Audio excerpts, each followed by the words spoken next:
শপথ নিলেন মুখ্যমন্ত্রী পদে। শপথ নিয়েই প্রথম বৈঠক সারলেন। ময়দানে পিডব্লিউডির টেন্টে শপথ নিয়েই গেলেন পুলিশের আধিকারিক, মুখ্য সচিব, সবার সঙ্গে বৈঠক করলেন।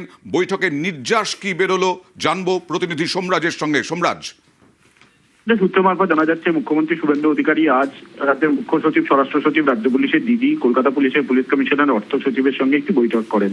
পিডব্লিউডি ময়দান টেন্টেই বৈঠক হয়। মূলত মহাকরণের কাজ শেষ হতে এখনো পর্যন্ত কতটা সময় লাগবে এবং সেক্ষেত্রে কয়েকটি মন্ত্রীর ঘরও এই মহাকরণে তৈরি করা হবে, সেক্ষেত্রে সেই ঘরগুলি প্রস্তুত হতে কতটা সময় লাগবে তা নিয়ে প্রাথমিকভাবে পর্যালোচনা করা হয়েছে বলে এই সূত্র মারফত জানা যাচ্ছে। বিশেষ করে মুখ্যমন্ত্রীর ঘর এবং মুখ্যমন্ত্রীর সচিবালয় তৈরি হতে আরো বেশ কিছুটা সময় লাগতে পারে, তেমনটাই বৈঠকে জানানো হয়েছে। যদিও রাতদিন কাজ করছে পূর্ত দপ্তরের আধিকারিকরা, তেমনটাই বৈঠকে আলোচনা হয়েছে বলে সূত্র মারফত জানা যাচ্ছে। দ্বিতীয়ত সম্ভাবনা রয়েছে আগামী সপ্তাহে ফের মন্ত্রিসভার শপথ গ্রহণের, ফলত সেই প্রস্তুতি নিয়েও মূলত আলোচনা হয়েছে বলে সূত্র মারফত জানা যাচ্ছে।